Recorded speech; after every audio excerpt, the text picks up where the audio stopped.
How do the principles of full effort and responsibility match up with the concept of surrender? Welcome to the Therapy Brothers podcast. I'm Brannon. I'm Tyler. We're brothers, We're therapists. and we know recovery. Bring your stories, your questions, your successes with real recovery.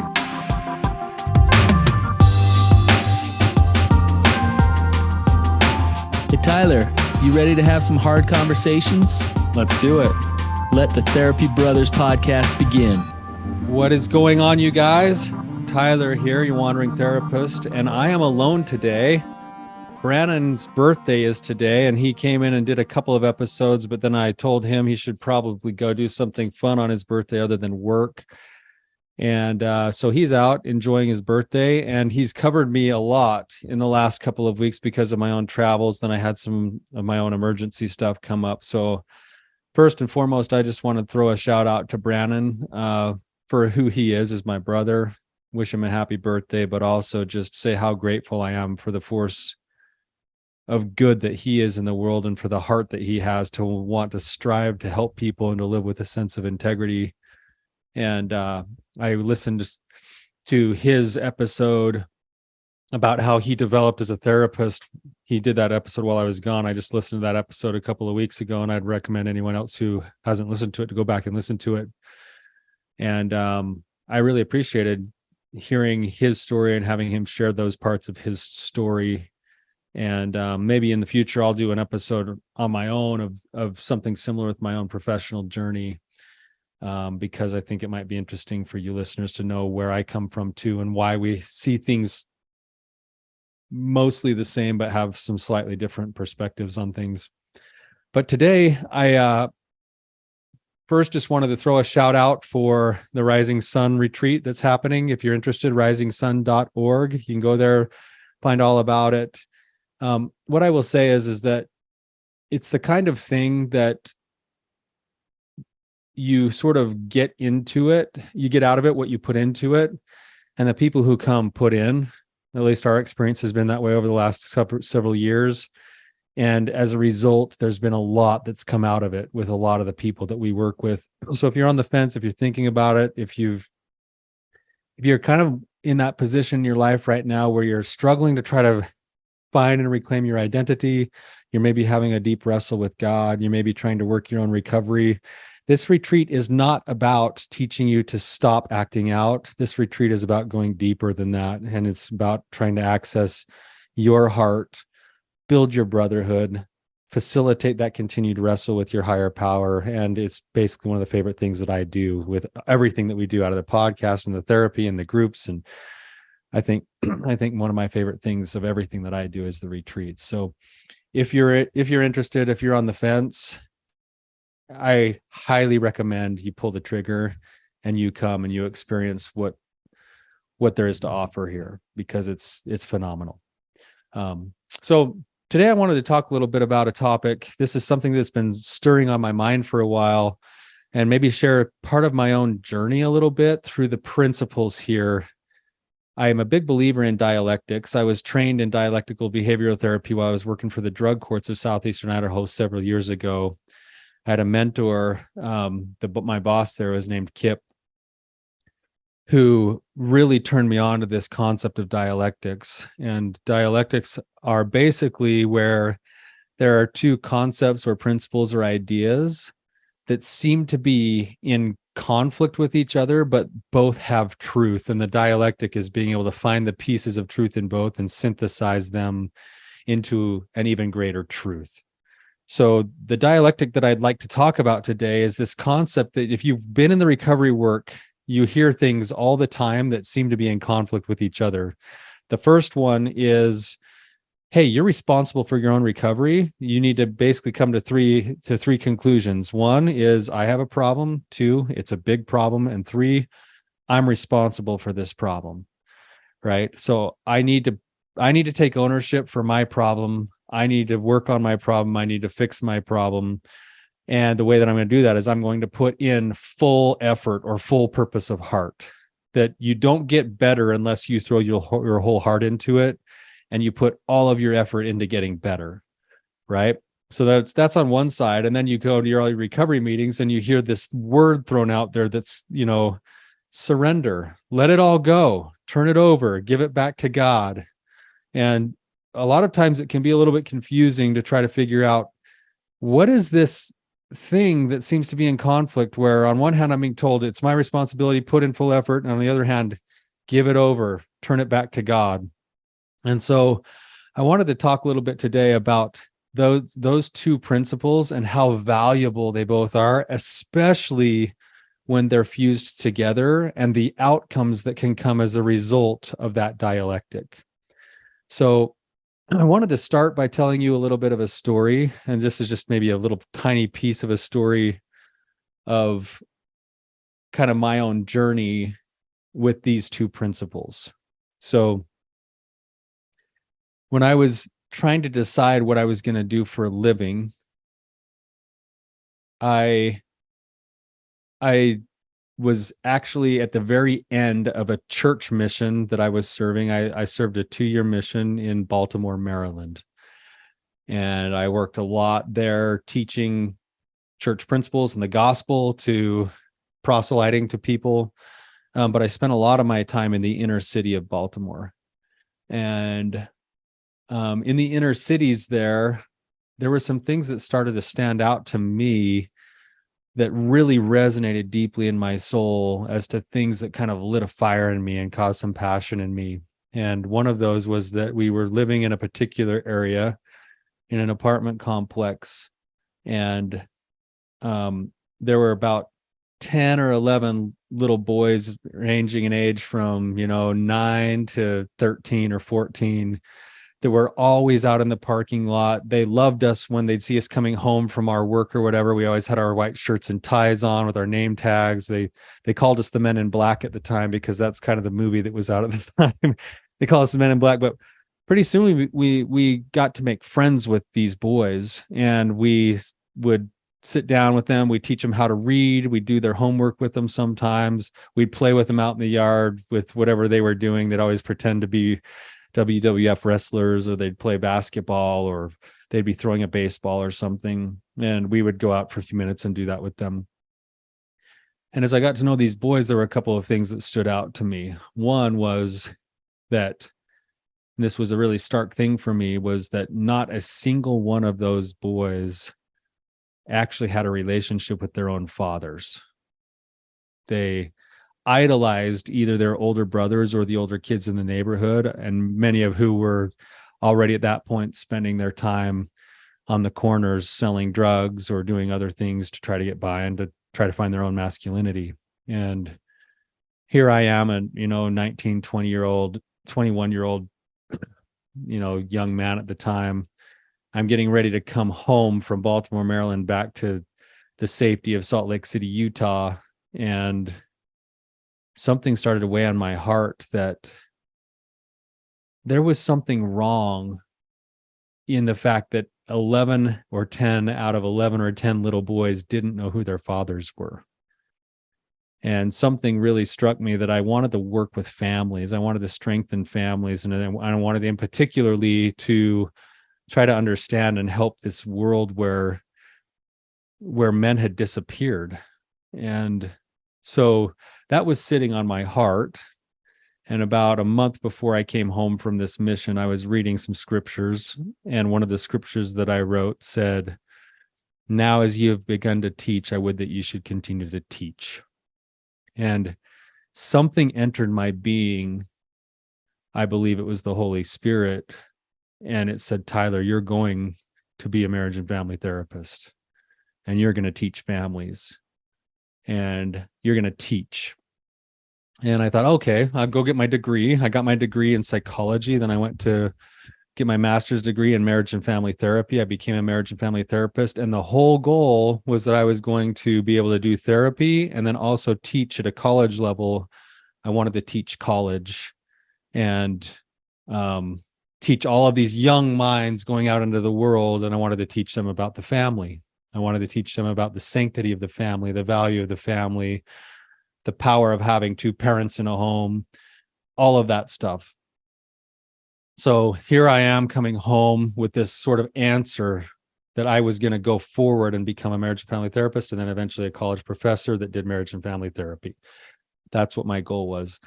I also at the same time had this kind of under the surface pornography problem that I carried with me through the entirety of my mission too. So here I am living these dual lives, but I'm putting in my full effort towards that end goal, right?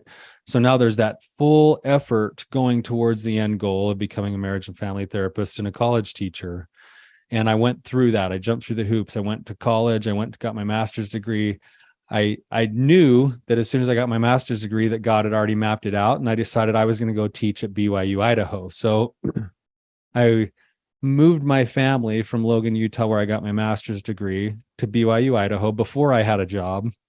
And I went and I knocked on the family department door, the chair, and said, "Hey, I'm Tyler Patrick. I got my master's degree.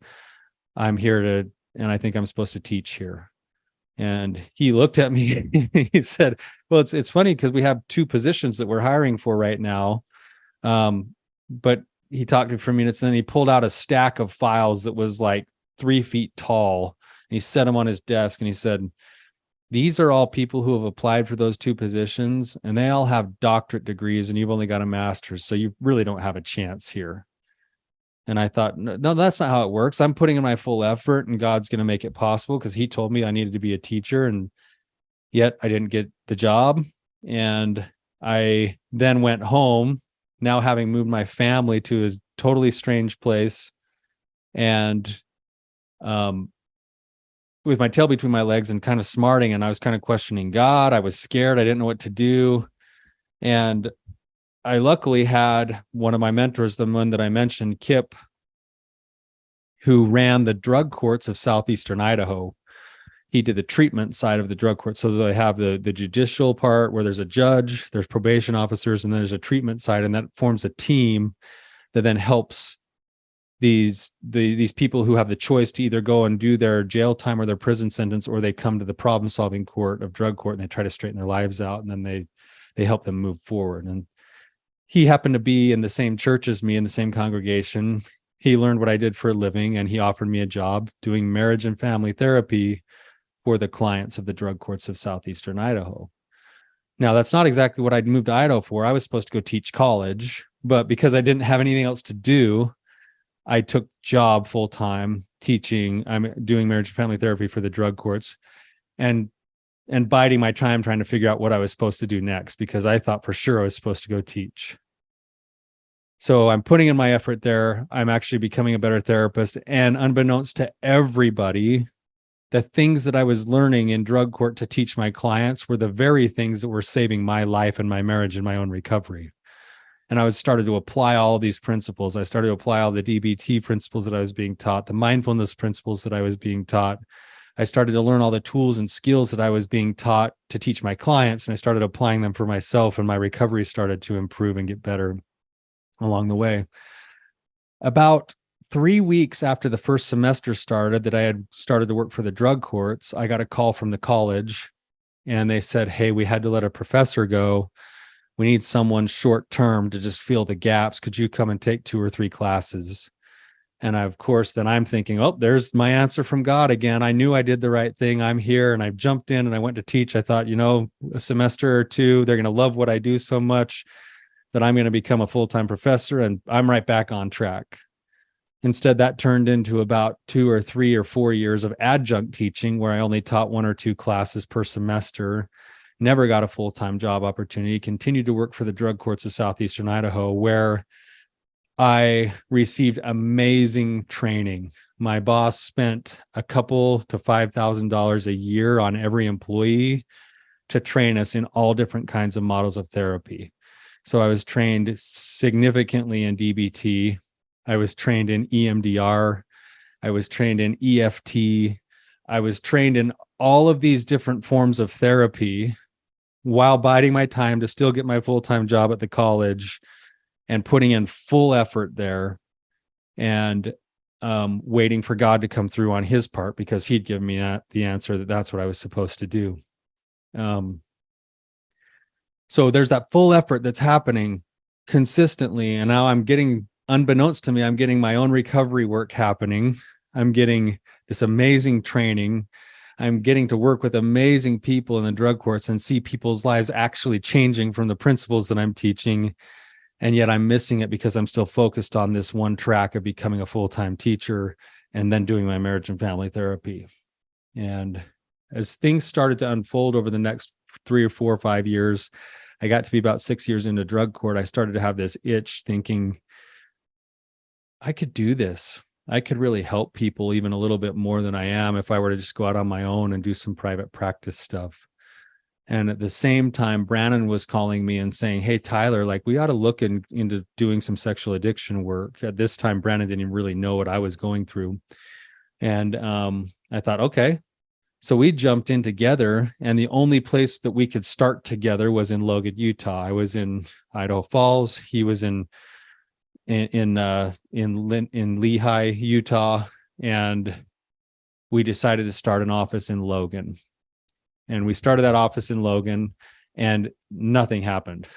We got like no clients, but we were busting. And I was driving down on the one day off a week that I got from drug court and from my adjunct teaching. I was driving down to Logan, Utah to try to like network with other therapists and meet church leaders and get referral sources and start getting clients. And nothing was coming to fruition. We're putting in a ton of effort. Nothing was coming to fruition. Brannon got really busy at his other work, his other job that he's talked about in that other episode. And he finally called me and said, hey, Tyler, I'm out. Like, let's shut down Logan. We're wasting money. We're wasting time. Like, I'm out. I'm too busy where I'm at right now. And I was about ready to quit.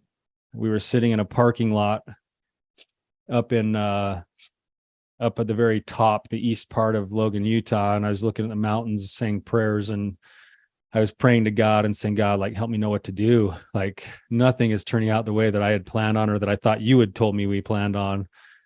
And I said, I think I'm going to shut down being here in Logan, Utah.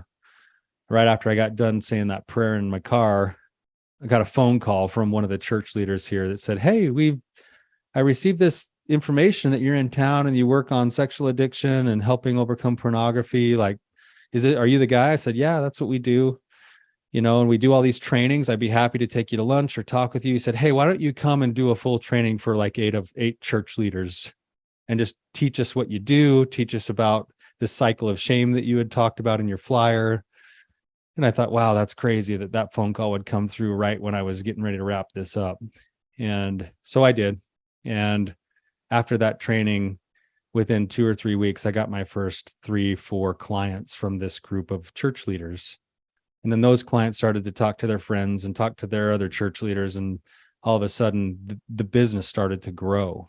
And here I am working full-time for the drug courts, still doing adjunct teaching for the college, waiting for that full-time position they're going to offer me eventually, because that's the plan. And now I've got a practice that's starting to grow in Logan, and I'm working like crazy. I'm working 90, 100 hours a week, trying to keep it all together. Of course, that's not great for a family life.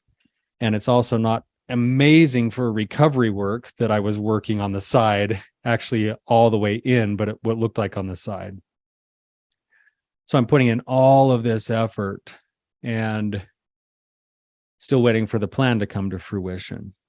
And as that started to unfold, I got a call from a different department in the college at the psychology department instead of the marriage and family therapy department. And they said, hey, we're opening a position for a teaching job here, and we'd like for you to be one of our applicants, even though you don't have a doctorate degree.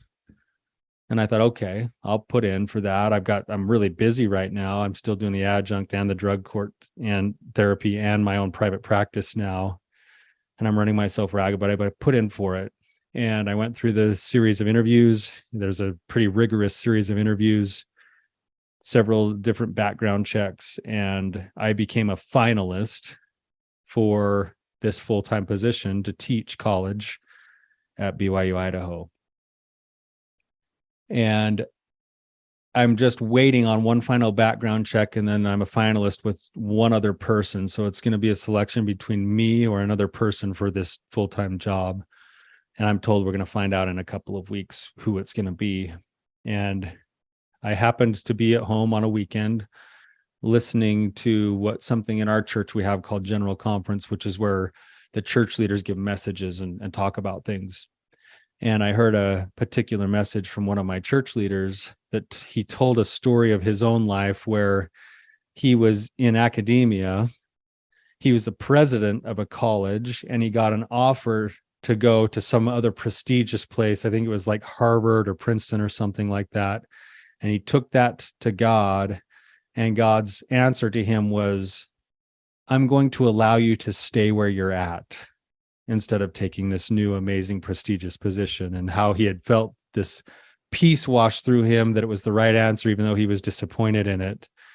And when I heard that talk, I knew I was going to get the job as a full-time teacher. And I also knew that I was going to refuse that job as a full-time teacher. That God wanted me in a different place than the place that I thought he had told me I was going to be all along.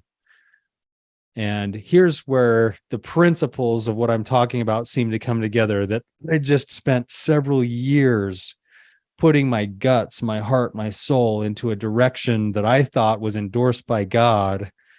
And now I'm coming to this place where it's all going to come to fruition at my fingertips. And now God is saying, no, I want you to do something different. I want you to go build that practice in Logan, Utah, and you're going to give up all of this other stuff. And I only have a few clients in Logan, Utah, even though we're growing. I'm finally able to achieve my dream. And now I'm feeling like God is saying, let it all go. Surrender. Trust me. Right? And I did. I went in the next day to the college, and I walked in to where the director of the whole department was that was hiring me, saw me walking down the hallway. He came up to me, he shook my hand. He said, you must have gotten the word. We just found out this morning that you got the job. And I said, I actually am coming in here to remove my name from consideration because I need to go a different direction. And he looked at me with this bewildered look like, what? And I told him my story, and he said, well, if you ever want to come back in the future, well, let's talk again, but good luck to you. And he let me go on my way. A month or two later, we got ready to move my family back to Logan, Utah, because that was the thing that we were supposed to do. I'm going to put in full effort towards going back to Logan, Utah and building my practice. We looked hard for a place to live, and we decided we wanted to just buy a little house to start with. We found a little house to start with, and we got an offer on it. We got ready to close. We were going to close within like 3 weeks before school started so the kids could get acclimated. Everything was going to come to fruition just the right way. And then I could get to busy working on this new practice, this new venture. What's interesting to me about that, with this concept of full effort and surrender, is that I would not have the opportunity to even be the therapist or build the practice that I'm currently building in Logan, Utah, if I had not had the experience of going to BYU, Idaho, getting shot down, working for the drug courts under an awesome mentor who trained me to become the kind of therapist that I am, who saved my life without knowing it by letting me use all those skills and tools to work my own recovery, and then end up all the way back in Logan, Utah. Now, I don't know how anyone feels about their own wrestle with God, but when my own wrestle with God, I look back at that now and I say, how amazing is it that a full purpose of effort, full purpose of heart was able to align itself with the will of God, and then surrendering to God is what produced the next step that moved me back to a place where I feel like I work daily in line with the passions of who God wants me to be. He wants me to serve families and couples and men in ways that they can reclaim their hearts, their lives, their marriages, and what I consider a wholehearted life. And I had to have the training that only he could provide. And the only way he could provide it was by following what was his will, but putting a full purpose of effort in and having it turn out completely different than the way that I expected it to. And in so many ways, I think it's in this story that I'm sharing, I'm hoping is is more of an example of the way that I think that God works in our lives. He gave us our bodies. He gave us our choice and our agency, and he expects us to use those things. But he expects us to use those things in ways that the only thing we can ever give back to him is our choice. And when we can take our choices, when we can take our physical bodies and we can have experiences and make choices and put in full effort, he will make something more of our lives than we could ever do by ourselves, even if we can't see the beginning from the end. And I look at that and I think, how amazing is it that he did that? And then he kind of threw a little cherry on the top for me with my story, where we got our house under contract. We were going to close 3 weeks before school started and then be able to make our move. And about 2 days before we were supposed to close, we got a message from our lending place that said we couldn't close on our house now because they didn't feel comfortable with the fact that I was giving up my jobs to be able to come to a new place and I didn't have a source of income that was reliable. So now all of a sudden our loan's falling through. It fell through on like a Friday. And I happened to be teaching a lesson in church on shame the next Sunday. And we were devastated. We're like, we don't know what to do. We don't have any place to go. We're supposed to be moving in a couple of days. And like, God, you told us to do this. Like, what's going on here? So it's funny. My wife, she deals with God differently than I do. I go to church and do my lesson about shame. She goes to church, and afterwards she goes up into the mountains in the car to go have a heart-to-heart, I would say, pretty firm discussion with God. So she's up in the mountains talking to God. I'm at home with the kids, and I get a knock on my door that afternoon after church, and it's one of the members of our congregation. And he said, I sat in your lesson today, and those things really, really resonated with me. And I'd love for you to come teach my whole family those same principles sometime. And I said, yeah, that's great. And we talked about the principles of shame and the principles of recovery. We talked a little bit more about my own recovery. He shared a little bit of like the stories of what was going on in his family. And then we were wrapping up our conversation. He said, by the way, I heard you in church in the hallways talking to so-and-so. And if I heard right, I didn't mean to eavesdrop, but I heard that your loan fell through and you don't know what to do. You don't know if you're going to be able to move now. And I said, yeah, that's right. We're going to try to figure it out. I don't know what we're going to do. And he said, well, I feel this really strong impression that I should offer to help you. And I said, well, what do you mean? He said, well, I'll give you the money to move. Like, let's close on your house on Monday. And I was like, what? He's like, well, just tell me the amount. And I'm like, well, the down payment is this much. The full price is this much. And he's like, oh, no problem. Meet me on Monday. We'll do the full price. And I said, well, do you want to do a background check on me? Do you want to do a credit review? Do you want to do it? He said, nope. He's like, shake my hand. Let's go get a contract together and we'll have your money for you by Monday. And we moved on Monday. And not only did, sorry, I'm going to get emotional. Not only did we move on Monday, but the very man who helped me and provided me with the funds to be able to move on Monday took his crew of his workers and his trailers and his trucks, and they moved my whole family down to Logan from Idaho Falls that Tuesday. Not only was that a massive, generous act by that person, but to me, it was further evidence that, excuse me, that God is in the details, that God will make something more of us than we can of ourselves if we will give everything that we have towards whatever direction we feel prompted to go in. And sometimes he may turn us in a different direction, but he will make it beautiful and amazing.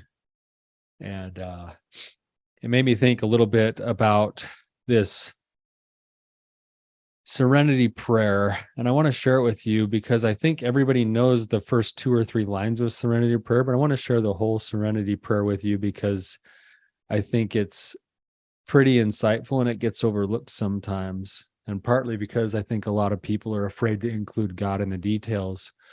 But I kind of believe that you can't really have full serenity without something or somebody bigger than yourself. And in my case, it happens to be God and Jesus Christ. And it says, God, grant me the serenity to accept the things I cannot change. So there's some of that surrender there already, right? The courage to change the things I can. There's the effort. There's the responsibility. And then the last line, the wisdom to know the difference. More surrender and the ability to align my will and my effort with the will and effort of God. And then here's the rest of the prayer that nobody ever reads. It says, living one day at a time, enjoying one moment at a time, accepting hardships as the pathway to peace. And that's so significant for me with my own life and my own recovery work too.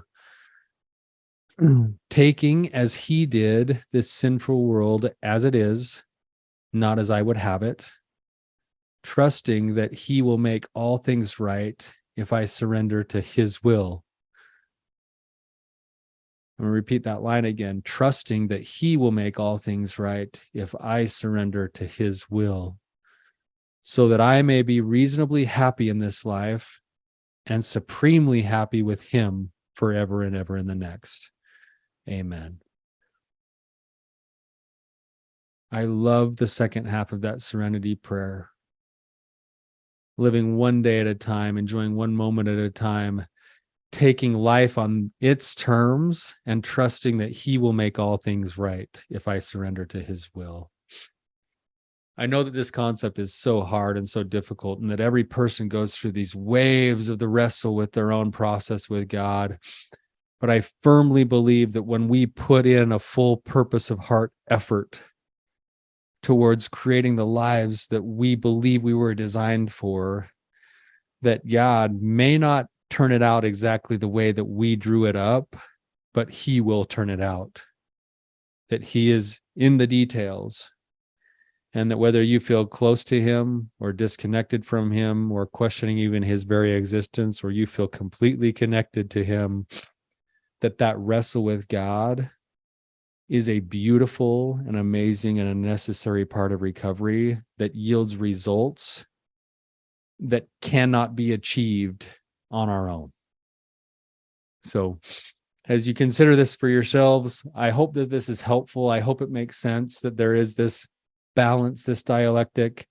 We are responsible for the way we use our body and the choices that we make and the effort that we put in. And if we will seek to align our choices with our bodies and the effort that we put in with the congruency of who God says that we are, that will produce for us, and I love this line, a reasonably happy in this life and a supremely happy with him forever and ever in the next. I actually believe it's a little different. We can have a supremely happy life in this life and a supremely happy life forever and ever in the next. So a little bit different energy and topic today. Hopefully this is helpful for you guys. I'd be really interested to hear your own stories with this principle. I'd be interested to hear your own questions and even your own challenges. So thank you for who you are. Thank you for being here and making part of my dreams possible because of who you are and the influence that you have in my life. And you guys have an awesome day.